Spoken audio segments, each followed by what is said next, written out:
Everything started shaking. I saw people running, people panic, turned around, and that's when I noticed the water overflowing from the building across the street.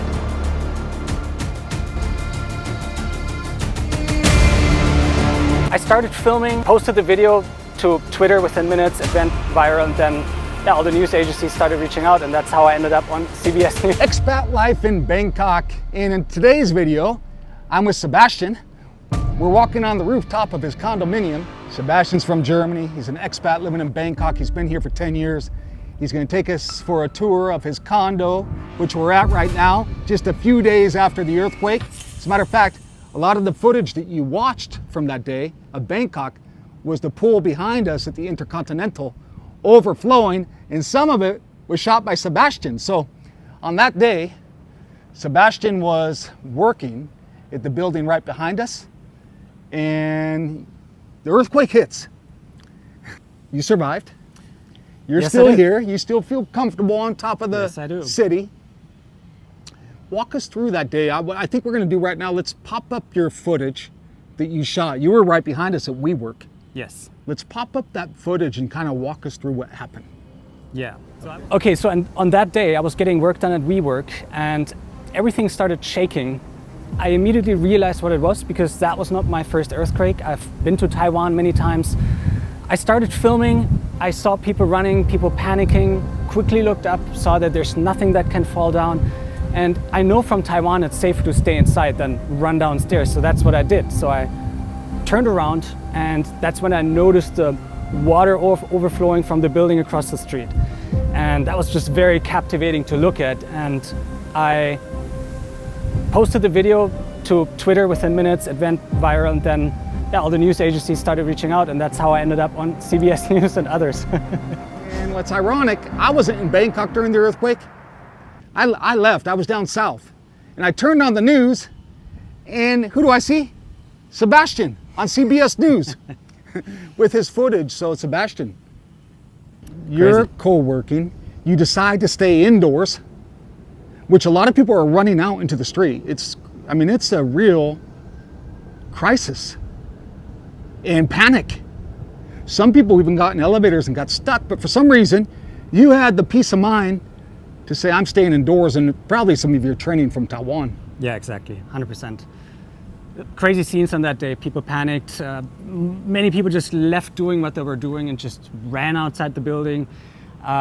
Some funny scenes happened also. People in underwear on the streets, people in weird clothes, no shoes, no phones. It was a weird feeling of community on the street, a good feeling of community. And I would say in the end, we got lucky. It could have been so much worse. You guys did only see the bad stuff on the news. They didn't really show the areas that weren't really affected. Some building like mine, completely fine, but other buildings are pretty damaged, pretty wrecked. Evacuated still, people had to leave town. In fact, many people did leave town. Yeah. So for today's video, Sebastian's gonna give us a tour of his condo. We're gonna check out the rooftop here, which is really cool. He's gonna take us downstairs, show us his condo, and then show us a little bit around his neighborhood. But we're also gonna sit down and have a deeper discussion about life in Bangkok as an expat. He's lived in Thailand almost 10 years. Talking about the earthquake, it's making me think too, because I grew up in California, Napa, and as kids, I remember we used to do the earthquake drills where we hide under a desk. But in Bangkok, they haven't had an earthquake like this, or ever really, in probably over 100 years. Yeah. So there's not a lot of thought put into earthquakes. People don't know how to take a level-headed approach like you did because you've lived in Taiwan. Yeah. Or say if you live in Japan or live in California, you're taught or told to prepare for these type of events. But for Thais, no. As a matter of fact, now when we go outdoors, it's quiet. All around town, it feels quiet. It almost feels like COVID days. Oh yeah, very similar. Man, so where are we right now? We're in the billiards room? Okay, so this is the whatever room. I'm not sure what it's for, but it's beautiful. You can sit down, you can book it, and you have the most amazing view you can imagine. 41st floor, and I really enjoyed it. I really like to come up here just for the view, read a book, chill, and I think it's one of those options in Bangkok to get out of the noise and just gives you that short moment of peace that's really good for focus. And balance.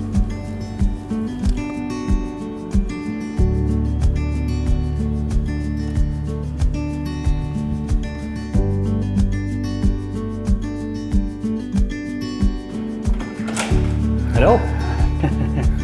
Yeah, so here we are. Sebastian's going to give us a tour of his condo. We're on the 31st floor, so let's check it out.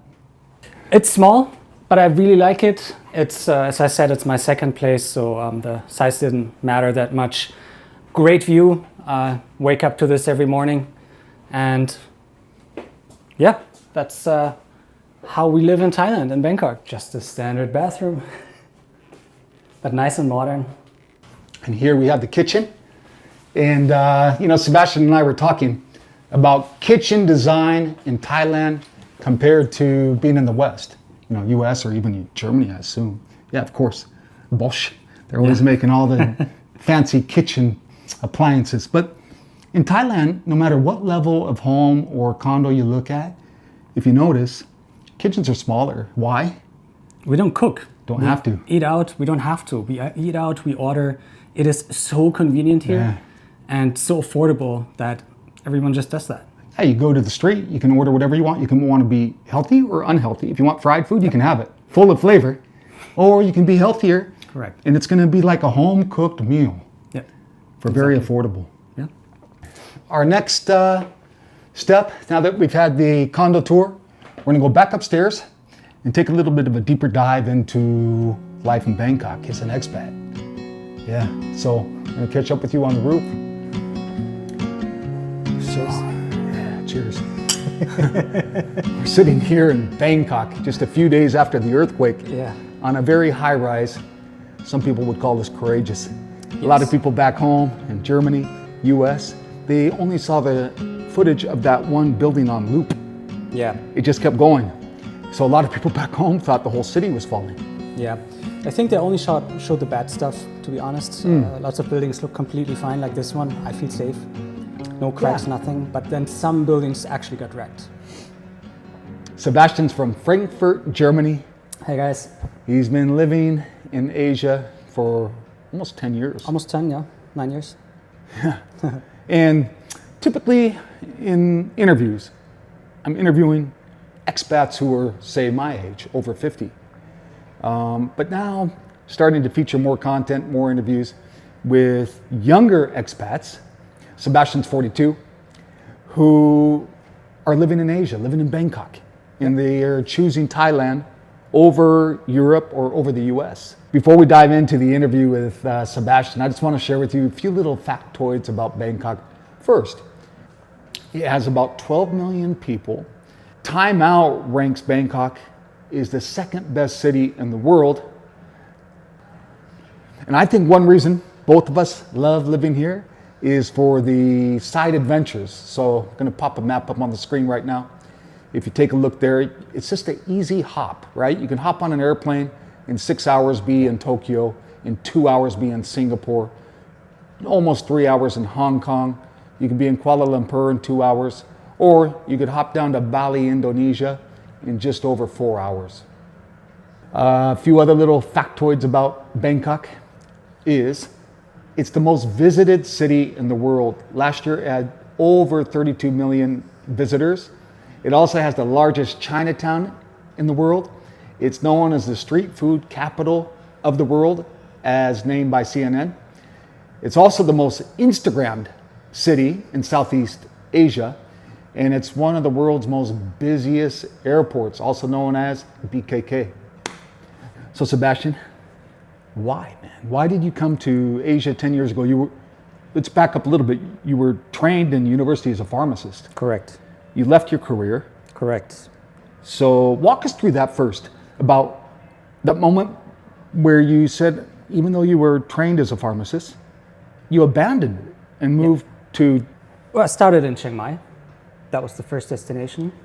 What was going on emotionally for you to abandon a career that you just spent 6 years studying for? I'm German. I don't have emotions. No, but if you live a life that doesn't fulfill you every day, and I just didn't like the day-to-day job, then you seek for different things. And I found this opportunity of going here and working online, and I did that. How many years of education to be a pharmacist? It was 7. 7 years, man. Mm-hmm. And how long were you working as a pharmacist? Maybe 5, something like that. And then what was going on in the background of you being online or what have you to say, okay, I'm going to make a jump? What kind of research were you doing? I didn't do any research. I was looking for a travel guide and I came across a book of someone who was talking about digital nomads in Chiang Mai. And that was when I was introduced to the idea of working online and actually being able to travel while working. And I was hooked immediately. I wanted that. And I just joined this community of digital nomads. And so you moved to Chiang Mai? Chiang Mai is where I started, yeah. A lot of people who chose to work remote started in Chiang Mai. Yes, it was a good time back then. And that was 10 years ago? 9 years, yeah. Okay. And then how did you end up eventually ending up in Bangkok? Oh, long story. Basically, I traveled a lot and then COVID happened. I decided to settle in Chiang Mai during COVID. And then before COVID, I built a company, an e-commerce business, which then I sold last year. And then I still have my place in Chiang Mai, but I just wanted more. I just wanted the vibe of the city. I wanted to network. I wanted to go out there, spend money, have fun. So yeah, got my apartment here and I don't regret it. For some people watching, they're considering either moving to Thailand or maybe they're already here. Mm-hmm. How would you describe the difference between Chiang Mai and Bangkok? Oh, and man. why are you gravitated to one or the other at this stage, after already being here for 10 years? Yeah, 2 completely different things. And I love both, don't get me wrong. I love Chiang Mai, I love Bangkok. I don't think I could live with only one option. In Chiang Mai, it's very peaceful. In Thailand, we say sabai, sabai. It means feel good, feel good. And life is very slow, very nice. You have the mountains, but then also it gets very slow. It gets too slow for me. And Bangkok is the opposite. Bangkok is just buzzing and it's loud and you meet interesting people. It's expensive. There's always something going on here. So did you say expensive? Opposite. You can live quite expensive here, yeah. Oh, I see what you're saying. So you have the option to really up the game when it comes to how you live. Yeah. There's luxury, I mean, everything from the food experience to the condo. Where you live, to activities you do, yeah. Mm-hmm. So for people watching this, what kind of person do you think would love Bangkok? Singles, usually. Singles, young people, entrepreneurs, people who hustle, people who want to achieve something in life. So either basically people who want to have fun or people who want to achieve something, because Bangkok is a bit more harsh than other cities in Thailand. And I would say Chiang Mai is for families, is for digital nomads, for people who like to spend a little less. It's a lot less expensive. Yeah. Like, it's actually crazy expensive. It's crazy cheap in Chiang Mai. For your work, it requires creativity, new ideas. Do you find that Bangkok is more conducive to that? No, for me personally, I can work anywhere, but I can see why people would. I wouldn't say it makes me more creative. It makes me work more because you see everyone work more, and it's definitely pushing. It's good for it's a good energy. Oh yeah, yeah. What kind of person would not like Bangkok? Someone who wants to go into nature at least once a week, because there's no nature here. That's really something that's missing.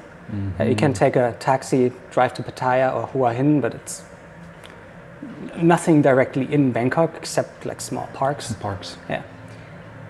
Who wouldn't like Bangkok? I think it's possible with the family, but it's also a challenge. But yeah, it's a very, very interesting city. It's a modern city. What do you love about it the most? If you were to list 3 or 4 things that you just love about Bangkok. Food, networking, opportunities, and quality of life. Like this kind of place, this doesn't exist in Chiang Mai or anywhere or where I'm from. It doesn't exist. You cannot buy this with money because it doesn't exist. The whole experience, right? The whole experience, the vibe. yeah. And I think when you talk about that, as we tour your apartment and the rooftop here where you live, it's also not available in the United States. And what I mean by that is you could go to New York and spend a lot of money, or LA in a high rise, but what's missing is there's a certain, like, everything's clean here and safe. It's nice, right? Even in a higher end place in the US, I wouldn't feel comfortable leaving my laptop and then going out for lunch. Yes, I know. Whereas here I would. Oh yeah. If you go to a coffee place here and you see a free table, you put your wallet or your phone to block it, and then you go order and you come back, it's still there. That's what you do. That's totally normal. Like, that's right. Yeah, you see people leaving the key in the ignition of their bike. I forget mine a lot. And my bike, and it's never been stolen. Exactly. Leave my helmet on the bike. Yeah. Sebastian, let's do this. There's a lot of guys in the West that want to be doing this. They want to be living in Thailand, maybe living in Bangkok, right? But what happens is when we get into the system of the West, right? Our work, a home, whatever that might be that ties somebody to a location. You're someone who made the leap. You abandoned your career that you studied 7 years to be in. Walk us through your career journey, including the businesses that you started and what you're doing today. Yeah, so basically when I came here, I started a dropshipping e-commerce store. And that's so standard. Like, everyone was doing that back then. And I did the one thing, even though that I realized quickly that other business models were better, but I just stuck with it. Like, just get better, keep doing it. And basically I had my first small exit after, I think, 2-3 years, mini exit. And I kept doing it, and I got better. I hired a team, and I kept doing e-commerce until the last exit last year. And I was hired by another company to work for them to run their operations, again, in e-commerce. So really stick with one thing, decide one thing and stick with it. You said 4 years ago, the business that you started then, you recently sold, and that business was online. Yeah. Is that the path to freedom, you think, for people to live wherever they want, to be working online? It's one path. I mean, you could also get a local job, though that's actually not that easy in Thailand. I think online is the way to go, yeah. And you did it coming from as a pharmacist. Yeah. That's not what I would call a demographic that is real digitally savvy, because it kind of goes into the healthcare bucket. Yeah. I started from zero. I had zero knowledge about anything, but I told myself, if I can understand pharmacology, I can teach myself anything. And back then there was not so much content out there. Today you can learn anything. There's AI, there's YouTube, anything is out there for free. You just gotta search. Where else have you lived around the world? Yeah, US, then all over Asia, basically, Vietnam, Philippines, Malaysia, Europe, obviously. US? All over. Yeah, twice. Where in the US? Tempe, Arizona, when I was 16, and then Gainesville, Florida, when I was, I think, 26. Gainesville? Yeah. How? It was an exchange program from my university. Very interesting. It was fun. Gainesville, you had the university. Did you go to an American football game? Yeah, of course. Go Gators. Go Gators. Amazing. Yeah, good experience. But I think what it also says, you said Malaysia, Vietnam, Taiwan. Taiwan, yeah. Taiwan was one of my home bases, actually, because there's one thing you need to know about Chiang Mai. There's the burning season. I think you had a video about this. So the farmers burn their fields. The air is really bad. Everyone leaves, and that's when we found Taiwan. Yeah, it's good air in Taiwan. I lived in Taiwan for a year or two. Yeah. But what I think is interesting, you've been in the US, you've obviously lived in Europe, lived around Asia, you said Malaysia, Vietnam, Taiwan. Taiwan a lot, yeah. But you choose Bangkok. Yeah. You have a broad perspective, yeah, experiences, and you choose Bangkok. Well, technically I chose Chiang Mai. I kept coming back to Chiang Mai, and then it was just one of those cities where I felt like home immediately. First time I went there, it felt like home. And every time coming back, I was just like, oh, this feels so nice. It's so good here. This city is so good to me. And then at some point, many people started moving to Bangkok. And then from a business perspective and networking perspective, it was just good for me to be here. So that's why I have my second place. But yeah, definitely love both cities. And I'm a big fan of Thailand, yeah. What is it about Bangkok that pulls people in? Me too. I'm now splitting my time between Bangkok and small town Thailand, what I call Surat Thani, because I love to explore different places in Thailand, smaller places, and vlog about it and share videos with those guys. Yeah. But there's something that happens electric. I don't know how to describe it with Bangkok. Yeah. To me, I think every corner I come around, there's a new surprise. Yes. It's all the food being, it's like a big kitchen. Yeah. With the best home cooked meals. Yeah. Sebastian, your daily routine. Walk us through not only your day, but kind of your week. Because I know you're very disciplined. Yeah. And maybe that's from your pharmacist background, where you're very regimented and focused during the week. Share with us your week and your day. So the funny thing is when you have full freedom, and I was a business owner before, I can work when I want, where I want, and also I could choose not to work. But the more you have full freedom, the more you revert back to a 9-to-5 kind of schedule. So that's the funny thing. And I kept that. I'm now in a remote job and I work, I mean, it's a little bit more hours than 9-to-5, but I get up in the morning, I go to the office, we work from an office building, work all day, go for lunch, meet people for lunch. And then 4:45 every day, I have a trainer coming to my apartment and then I train every day. I just started doing that and that's just a productivity hack. It's amazing. It's a nice condo gym, so it's a really cool thing to do. Have you budgeted what you spend monthly in Bangkok, approximately? Not sure. I think including travel, I travel a lot. I go back to Europe, see my family, see friends. That's the most expensive part. I think maybe $6K US. When you go home? So that's including travel. If I only look at what if you're just talking about your condo here and your lifestyle, going out to eat, your gym, how much is your personal trainer? 11,000 Thai baht, like 300 something US. How many times a week? 5 times. 5 times a week you have a personal trainer for $300 a month. Yeah, that's Thailand. And you work out here? Yes. At the condo, at the gym? Yeah. And then for food? So that's the cool thing about Bangkok. You can live very cheap if you want. But you can also go to very fancy places and spend a lot. And I do kind of both. I like cheap, I like fancy. I think I maybe spent 4.5K a month, roughly. $5,000 US? Roughly, yeah. You know what's interesting though that you're discussing? You're spending less than what you're making. Yeah. For me, I go out to eat wherever I want, whenever, in Thailand. Take little trips to Japan, wherever. I'm not preoccupied with how much am I spending. I just live. Same. Whereas back home, car payment, house payment, there's all these added expenses. Yeah. Where I end up not having the freedom to do stuff I love doing here, Yeah. like road trips. Yeah, Hop to an island that looks like Hawaii, a beautiful beach. Dream, yeah. Go eat out whatever food I want. Yeah. High quality. Yeah. And like you said, it probably comes out to about $5,000 a month. Yeah. You forgot to mention the massages, 90 minutes, oh, man. $30. A massage almost 4 times a week, 2 hours per. Yeah, nice. And I just did kind of an experience where I was at the airport and 30-minute foot massage at the airport in Thailand, 250 baht, $7. I was just in Austin, Texas, $100 for the same, because it was 75 for 30 minutes plus 25 tip. Oh, of course. Yeah. Yeah, it's different. And that's the nice thing. It's very affordable.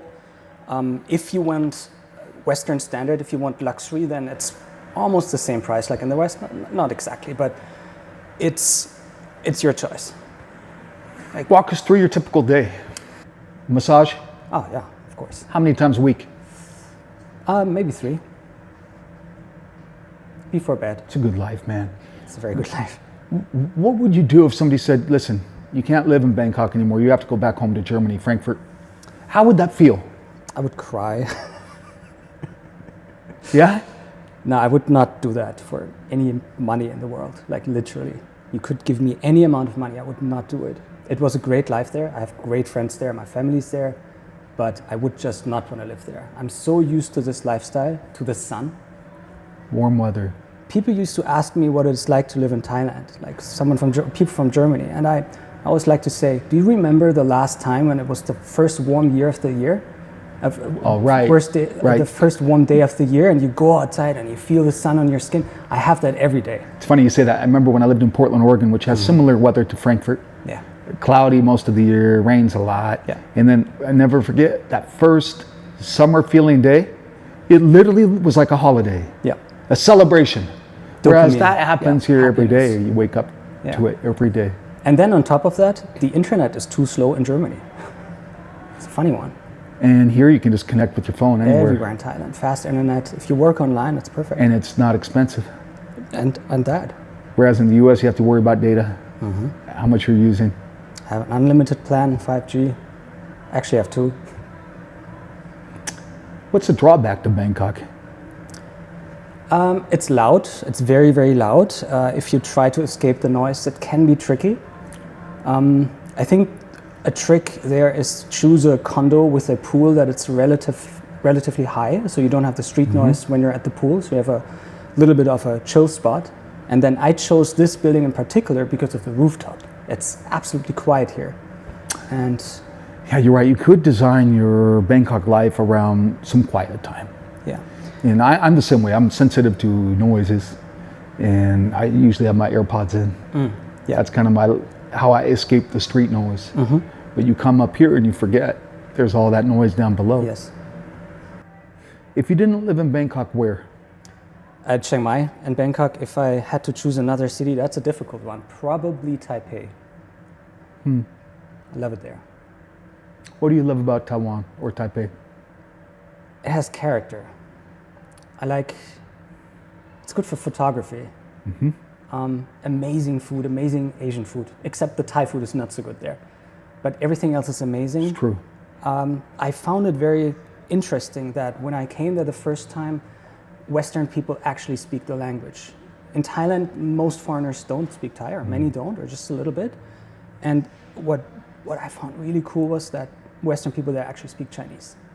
I was the only one at the dinner table who didn't understand. And that was like, wow, that is so cool. Would you travel to the south a little bit? Yeah. Hualien, Yeah, yeah, Taichung, beautiful. Kenting. Amazing hikes. Yeah. Yeah, you've been, yeah. Great hiking. Yeah, Great food. And value. I think the cost of living is affordable. yeah, very. Yeah, You get, like Thailand, you get a lot back in return. yeah. Maybe it doesn't have all the playfulness of Thailand. No, it's not a destination that you would think of immediately when you travel to Asia, but that is also a part that makes it appealing. Yeah. Less tourists, well, less Western tourists. Sebastian, your hobbies? I know you just came back from a ski adventure with your family. Yeah, What else do you do free time? I'd like to play piano actually. Haven't done it in a while. It kind of just doesn't fit the schedule at the moment. Gotta sneak it in again. I like to meet friends, love coffee.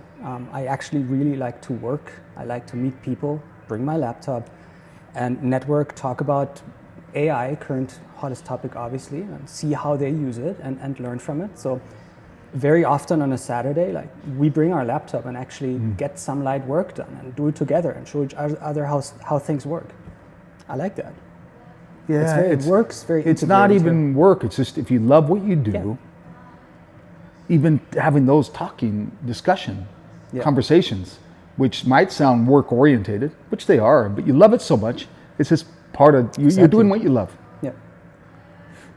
Pretend there's a pharmacist from Germany watching. Pretend like you Probably used to are. be in their job, and they're not happy. They want to make this shift, but they just don't feel like it's possible. What do you tell them? Anything's possible. The content is out there to learn any topic you want to learn. And as I said, I studied pharmacy and then I switched to an online job. Everything that I know now, I trained myself. I started from scratch. If I can do that, anyone can do it. Start small, start watching YouTube videos. The content is out there for free. Pick a topic you like, explore what online jobs there are. How do people make money online? What are the options? Don't fall for the gurus, don't pay any courses. The content is out there for free. That's right. And if you're smart, do AI, because that's the hottest topic. And I wanted to emphasize what Sebastian said. He said, don't fall for the gurus or the course sellers, because they're everywhere. Everywhere. And in fact, the content is free. It's all available. It's all there. It's always the same content in the course, pretty much. And I think maybe the answer too is just make that first trip. Just come Make out, that first right? trip, yes. Meet people, go to a co-working space, start chatting with people, get to understand their story, how they did it, and I think that's the best thing to do. You have two places. You have one in Chiang Mai, one in Bangkok. Correct. And I feel like that's kind of a luxury of being in Thailand. You can have two places. It's not out of bragging or it's not out of status. It's quite out of normal. practicality, and it's so affordable. How much is your place in Chiang Mai?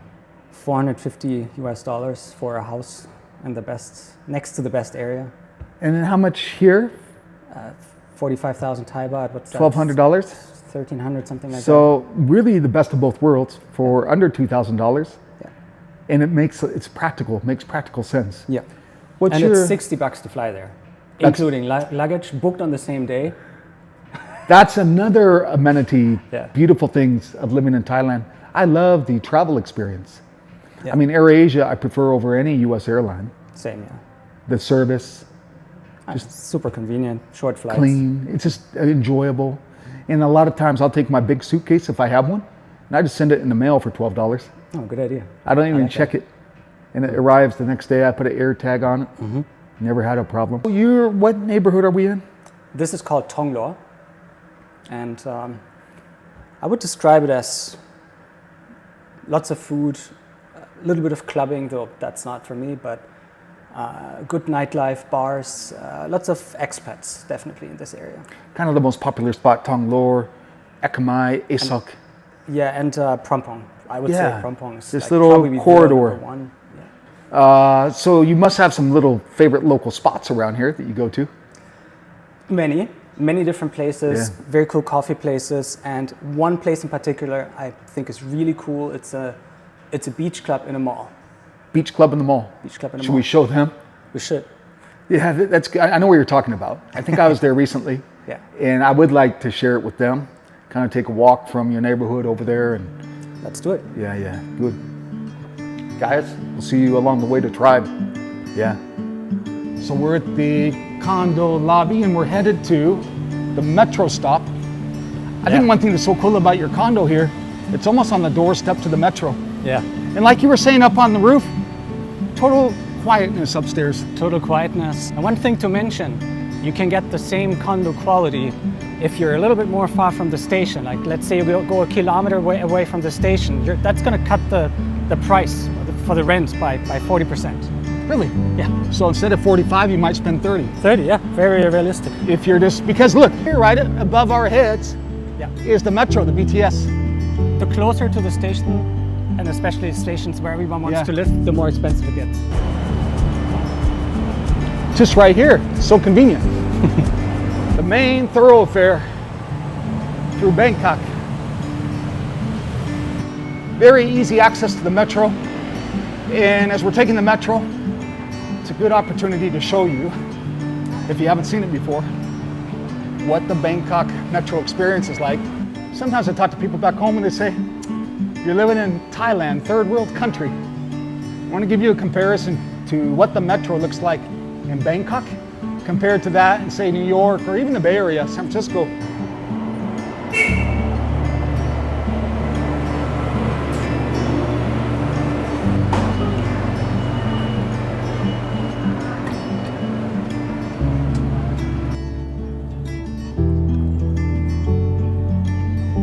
One stop later, we arrived. And yeah, the metro is so quiet, clean. People are polite. There's no weird smells. You feel safe. It's a pleasant experience compared to cities, say, like New York, or even if you're in San Francisco or in Oakland taking BART, or for that matter, probably for Europe too. Yeah, 100%. Just clean. You feel safe. No one's going to try to rob you. People are polite, as you notice. People don't really talk. They respect each other's personal space. No one eats. Yeah, that's right. There's no like food Nice mess and cold, AC. or graffiti, Yeah. or people are just considerate of other people. Well, Sebastian, I was waiting for the moment in this vlog when to mention this next topic, which is this. I have friends back home. I've talked to you about, you say you have friends back home. They call Thailand third world. Correct. Many people think it's a dirty country. You see movies like The Hangover, dirty streets, dirty things happen, crazy things happen. And yes, that can happen here, of course, and can come here and have a crazy fun time. But then there's another side of Bangkok, which is this side, the modern side, which is just like in the West. Maybe better. I think better. Yeah. You know, it's a topic I've been wanting to discuss in future videos too. The third world topic. Yeah. And here we are in the shopping area of Thailand. It's way better than anything in the US for different reasons. One, it's super clean. It's safe. Very. Sebastian, one thing I've noticed all around Bangkok right now, since the earthquake in the last few days, Yeah. it's quiet, man. So quiet. They said like Chinese tourism has dropped maybe 40% of Yep. canceled trips. Yeah. People are spooked. They are. And even you said people at your WeWork left. People left, yeah. It's so empty. Scared. There's no one there.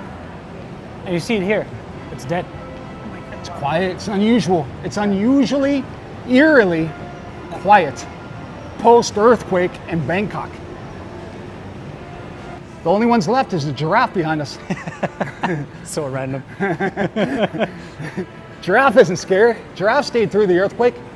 Hell yeah. So now we're going to go upstairs to the day club on the rooftop.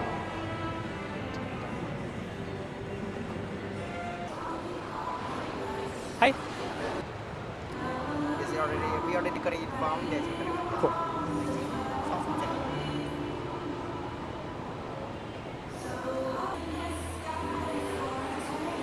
Wake up.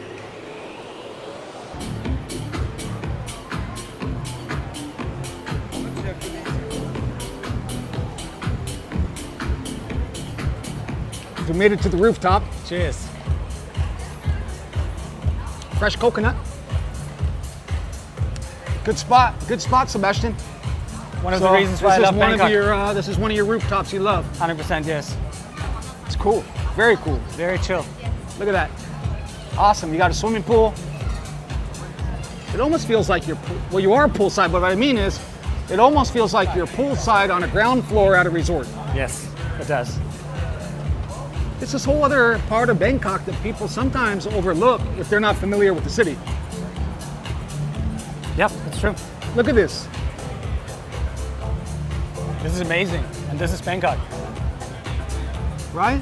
Yeah. It's so cool. And there's a whole nother life to Bangkok that sometimes a traveler will come through for the first time for 2 or 3 days and they overlook all the rooftop life. It's a whole nother lifestyle up here 100%. that makes Bangkok awesome. Yeah, it does. Bangkok for expats. Brings this video to an end. Guys, thanks to Sebastian for showing us his condo, giving us a tour, sharing his experience during the earthquake.